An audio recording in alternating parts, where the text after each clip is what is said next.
Buenas tardes, una vez más aquí platicando con mi amigo Rubén Rivera.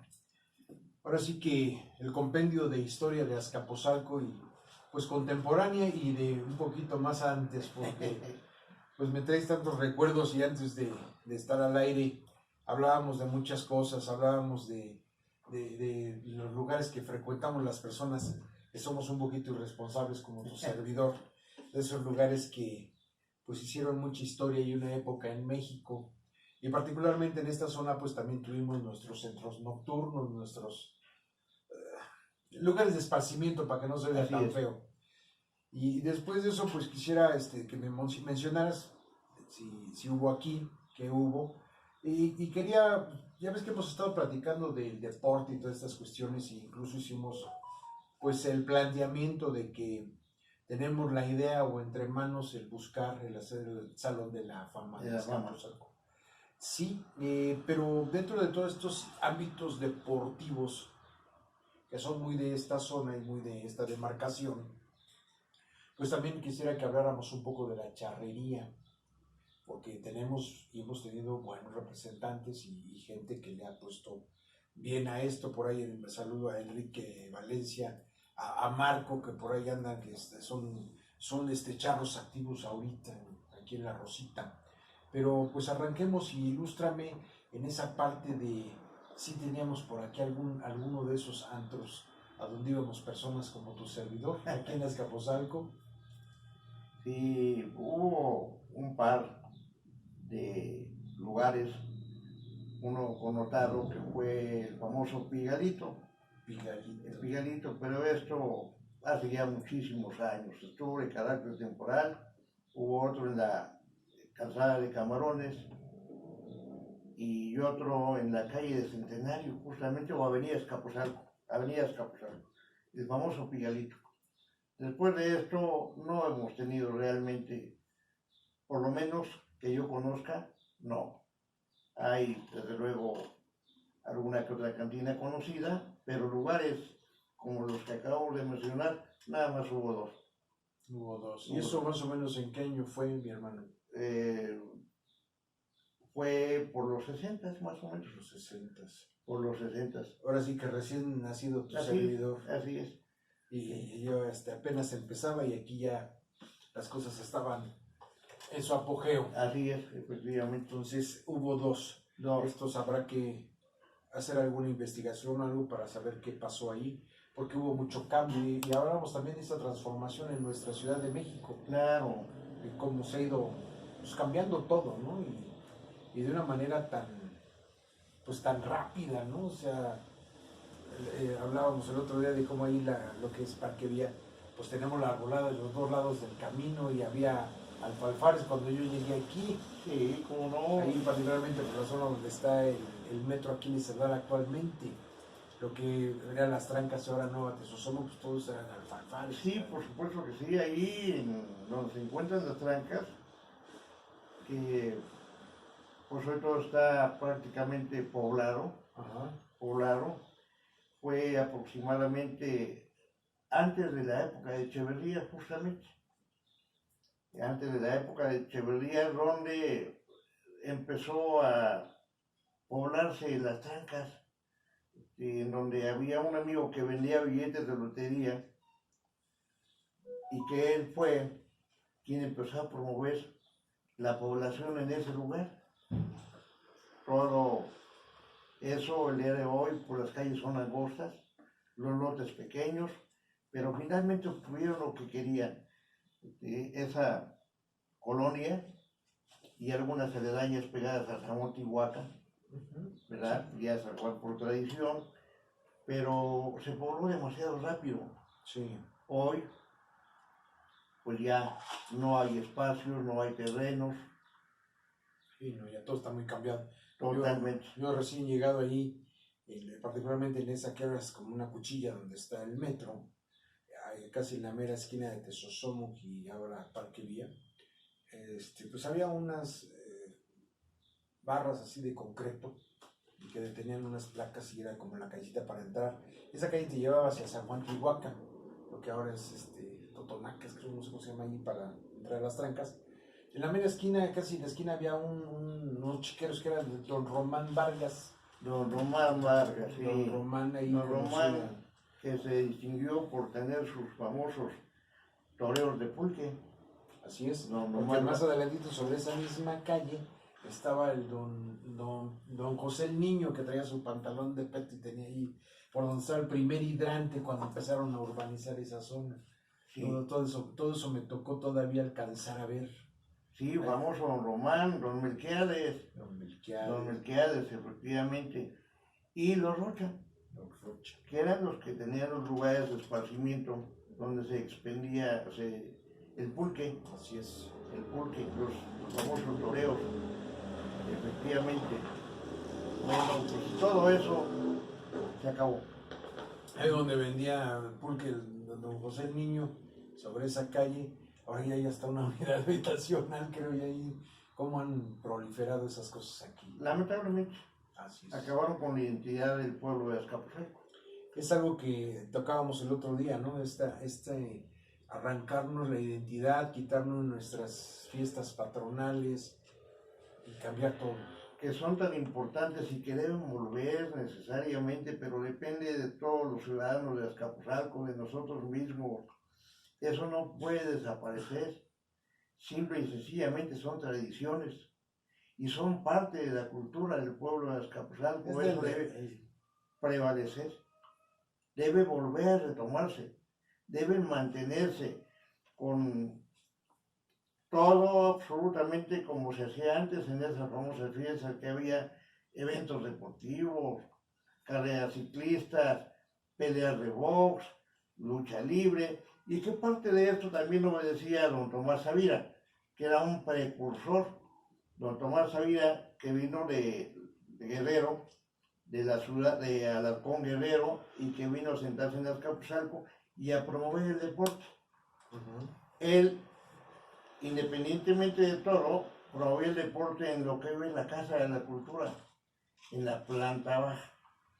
Pero gracias a este señor Tomás Savira, se llevaban a cabo los eventos, surgieron grandes peleadores en Azcapotzalco. Grandes peleadores, volviendo al punto de las tradiciones de los pueblos, él formaba parte de ellos. Pues sí, porque se promovía el deporte, se promovía la convivencia, Claro. Porque fueron llegando también poco a poco a estas fiestas patronales los bailes. Los bailes.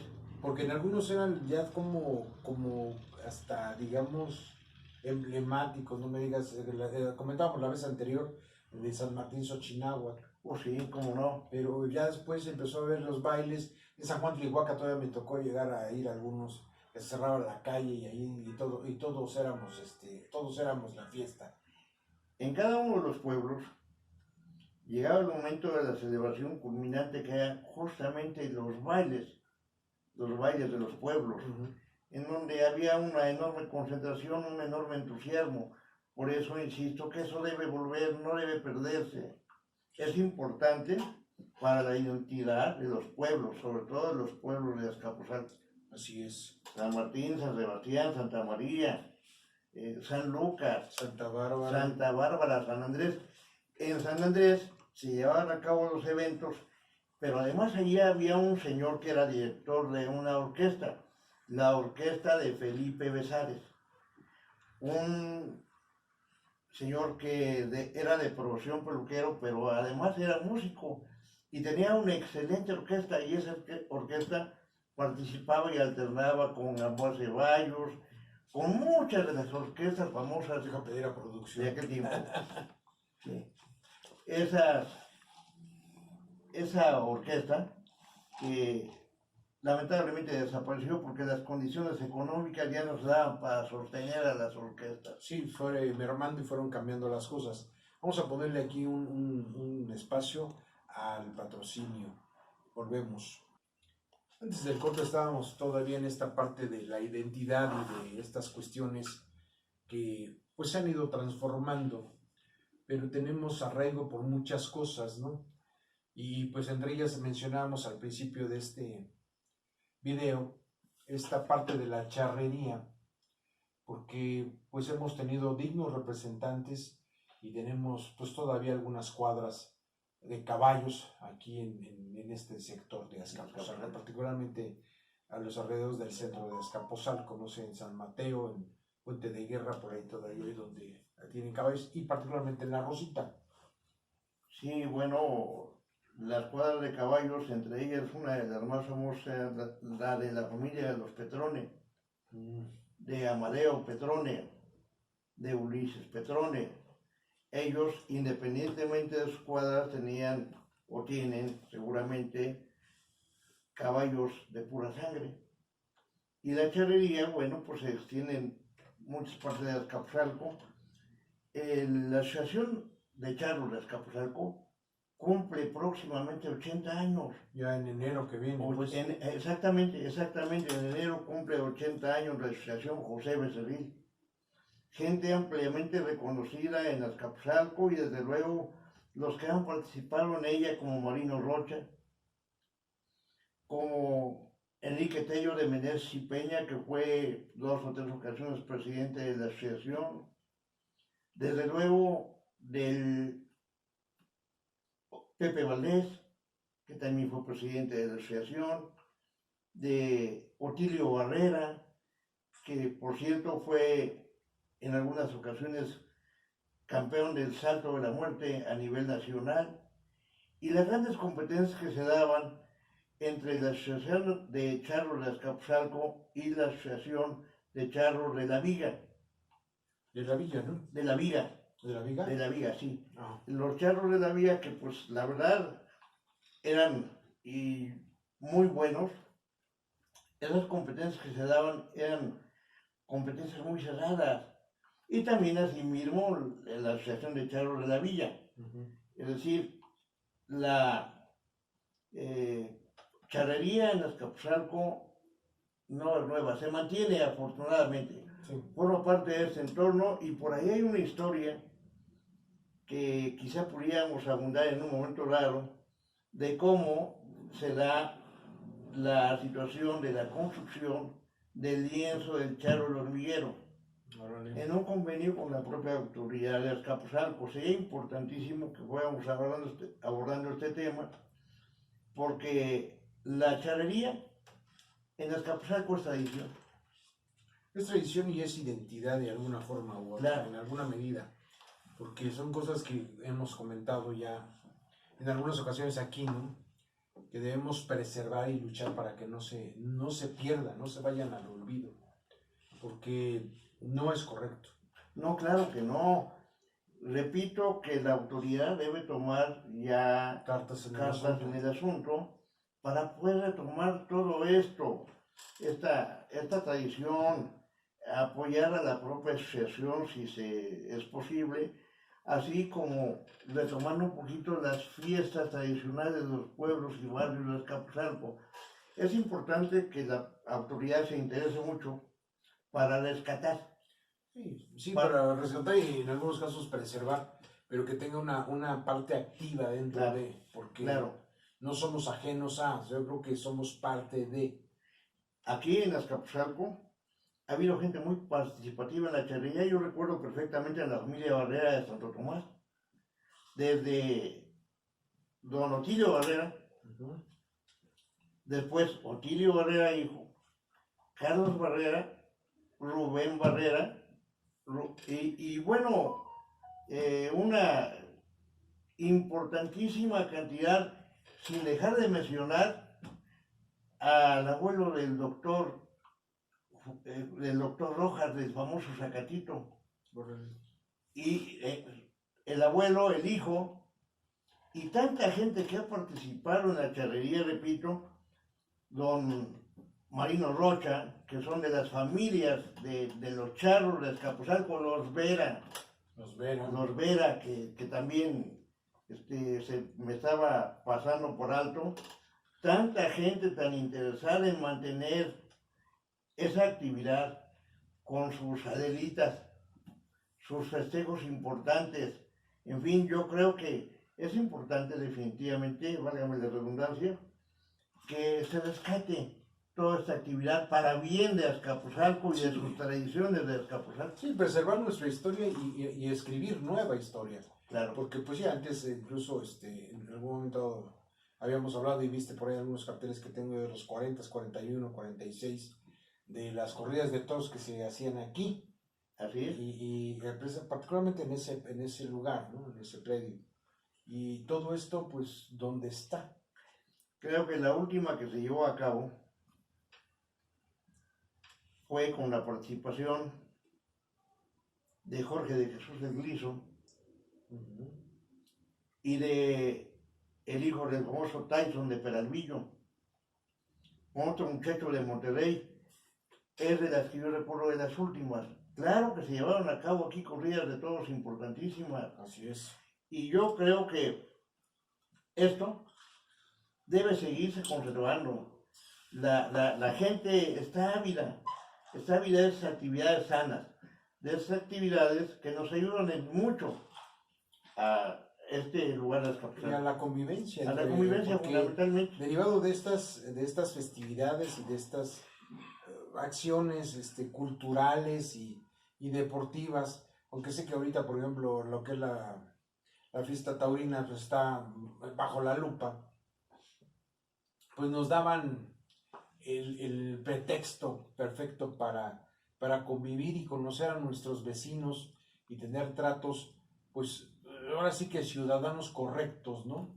Porque ahora con toda esta gente que llega, y no estoy en contra de esto, sino que pues toda esta gente que ha llegado de otros lugares ahora con las nuevas unidades de habitaciones que se ha hecho ya una cosa excesiva, creo yo.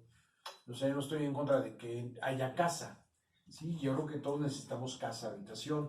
Sin embargo, ha llegado el punto en el que esto se está volviendo ya, se está saliendo de control. Toda esta gente que ya llegó, pues no saben qué había en Azcapotzalco. Ellos llegan, se insertan y con ellos llegan nuevas ideas, otras costumbres, otras formas de manejarse y nos están dejando en el olvido. Sin identidad. Y ese es el asunto. Sin identidad. Lamentablemente, bueno, los últimos gobiernos han promovido muchísimo, han permitido el crecimiento de la vivienda y consecuentemente con ello, pues que nosotros vayamos perdiendo nuestra identidad. Así es. La identidad propia. Existe por ahí un proyecto, dicen, muy importante, pero que debe reflexionarse mucho porque implica mayor cantidad de servicios.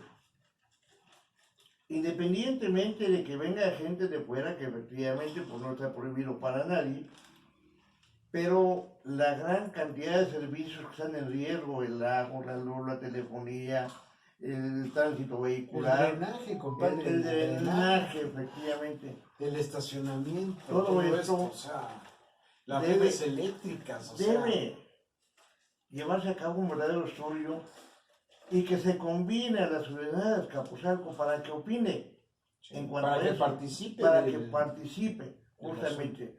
Yo creo que todo esto nosotros estamos obligados a verlo con mucha seriedad dentro de este paquete de rescate de tradiciones, del apoyo a la charrería, del apoyo a los deportes como el fútbol, como el béisbol, que se abran los deportivos, que se atiendan. Hay un presupuesto Sí, para sí, ello. y que se tengan vivos, porque el abrirlos y tenerlos como lugares yermos ahí todos abandonados, sin servicio, todos con pasto seco, todo. O sea, ¿dónde está ese presupuesto que debe ejercerse en esa área? Esa es una pregunta que creo que mucha gente nos hacemos. Claro. Pero independientemente de eso, ¿Vamos a corte? Ya me dice producción que vamos a otro corte, mi hermano, sí, perdón. sí. Hay que decirle que no sea tan agresivo al gordo, ¿no? Porque vámonos a corte, pues vámonos a corte. Bien, Esto que hablábamos, no sé, hace un tiempo, por X cuestiones, viví también aquí en San Mateo y empezaban estas unidades y empezamos a tener problemas ahí en San Mateo, pues con la luz, se caía, se cortaba, hacía aire y fallaba. Y era antes de que empezaran a abrir todas estas unidades, estaban haciendo sus pruebas el servicio que estaban ofreciendo. Y yo les comentaba, bueno, y el drenaje, y el agua, y en una de esas nos quedamos sin luz 2 o 3 días, eso por ahí del 2010, por ahí así. Y pues me decían que a veces se habían volado 2 transformadores, habían dado de sí, porque no alcanzaban a satisfacer todo el asunto. Y yo le preguntaba a uno de los ingenieros, bueno, ¿y cuál fue el problema, no? Lo dije con otras palabras, porque, bueno, y me decía, es que esta red estaba diseñada para X como el agua, para tantos habitantes, cuando esta era una colonia y ahora pues se está triplicando la población. Y le dije, y entonces dice, pues tendrían que abrir y meter tubo más grueso para que alcance a satisfacer la necesidad hídrica. Y aparte, le digo, y el drenaje, dice, compadre, ¿cómo te explico? Estaba diseñado para 5,000 personas Claro, de esta claro. colonia particularmente, y ahorita ya estamos hablando de 3 o 4 veces más. Claro. Le digo, o sea que al rato vamos a andar navegando en aguas sucias. Ese es el problema que se avisora con los proyectos que tienen alternos, que tienen pendientes. Insisto nuevamente que debía de convocarse a la comunidad para que opinara. Para que opinara, pero a que aparte tengamos acceso a la información de desde cuándo está esa red hidráulica, desde cuándo está esa red de electricidad, porque pues esos postes ahí empezaron a tener problemas, porque ya tenían más de 50 años, y el mantenimiento, compadre, y todavía agarras, y aparte de no darle mantenimiento, metes, no sé, X cantidad, mil departamentos más, pues oye, o sea, ¿de dónde, compadre? No, yo creo que esto no tiene necesariamente que repensarse. Así es. No es posible pensar ahorita que hay proyectos que los autorizan de edificios, de vivienda, y que el acceso a esos departamentos sean callejones de 2 metros Así es. o más angostos. Sí, porque lo vemos en pueblos como San Juan Trihuaca, o como te decían en San Mateo, y aparte yo tenía entendido cuando yo construí la casa de mis hijos que había una ley que decía que pues, no de más de 5 pisos, todo esto. Por eso es que está como controlado, más en el centro de Azcapotzalco, particularmente esta área. Y resulta de que si te vas sobre Camarones, hacia lo que es el eje 3 ahora, pues hay edificios de más de 10 pisos. Bueno, pues está... ¿Y de dónde, no? Y aparte, pues yo me preguntaría cuántos departamentos se implican en cada una de estas torres, porque no son una o dos, son varias. Aquí la bronca no es esta, obviamente todos necesitamos un espacio para habitar, sino dónde está todo. Y nosotros a veces, y ahí voy de regreso con esta cuestión de la identidad, ¿dónde estamos como para, pues, realmente ser la primera línea que diga sí o no a esto? Porque incluso hay usos de suelo, ¿sí? Entonces, ¿cómo es que de un día para otro se cambian? Y lo que no estaba permitido ahora sí está permitido. Y pues eso tiene un impacto ecológico y de todo tipo, porque yo particularmente en Pasteros, que fue donde construí la casa que ahora es de mis hijos, pues híjole, ahora vas y las calles están hasta el queque de carros estacionados de los dos lados, y eso obviamente constriñe más la vialidad y todo. Pero si somos capaces de negar, no sé, una manifestación tradicional, porque puede afectar el tránsito, pero no vemos que el tránsito por sí ya está afectado, porque otorgaron un permiso a un edificio que no cuenta con los cajones suficientes de estacionamiento, cuyos habitantes van a dejar el vehículo a media calle y que va a terminar perjudicando la viabilidad. Entonces, como que se cae en una situación de contradicciones tremendas y de afectaciones generales. En todos sentidos. Ese tipo de situaciones no solo se dan en las unidades habitacionales, se dan, por ejemplo, como en el famoso reordenamiento del centro de Azcapotzalco, en donde la avenida de Azcapotzalco, que hipotéticamente serían 4 carriles, el día de hoy es un solo carril, y los demás, el derecho y el izquierdo, son estacionamientos. Por eso yo pienso que la ciudadanía debe intervenir y consultarse. en todos los ámbitos, es cuestión de orden. Un orden que aquí no se ha llevado hasta ahora y esperemos que ahora, con la gente que llegue, esto pueda realmente retomarse. Pues que Por- que se consideren las cuestiones identitarias y la responsabilidad habitacional y de convivencia Que se sana. respeten, que se respeten. Sí. Tenemos aquí las torres, por ejemplo, de 25 pisos que están sobre el circuito interior. Ujú. de Allá Europa, por Avenida Jardín. de Avenida Jardín exactamente, que son torres de 25 pisos. ¿Por qué se permiten ese tipo de construcciones si estamos basados en el respeto a los reglamentos, a las leyes de construcción y demás?